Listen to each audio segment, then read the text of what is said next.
Potter chegou ao fim, muitas pessoas já estavam esperando esse final épico. Eu particularmente estava na pré-estreia, assisti na meia-noite 1 e não fiquei muito satisfeito com o resultado. Eu achei que faltou um pouco de emoção, achei que o David Yates, o diretor, desde o quinto filme, ele poderia ter jogado mais com a emoção.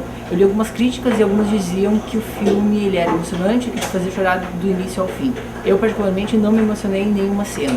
Outras pessoas, outros fãs talvez se emocionem, porém eu não tive essa mesma sensação. Em contrapartida, já que a emoção deixa um pouco a desejar, a ação ela é mais valorizada nesse filme. A parte 1 é completamente parada, a parte 2 não. Ela é ação do início ao fim, aventura. A trilha, ela é boa, ela é muito boa, assim, porque ela foi inserida em momentos que combinou com o som de fundo.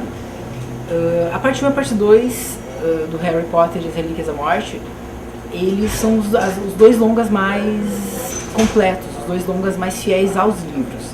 Porém, numa avaliação final, eu acho que a série não é encerrada com a chave de ouro, assim. Eu diria a chave de prata, para não ser muito pessimista.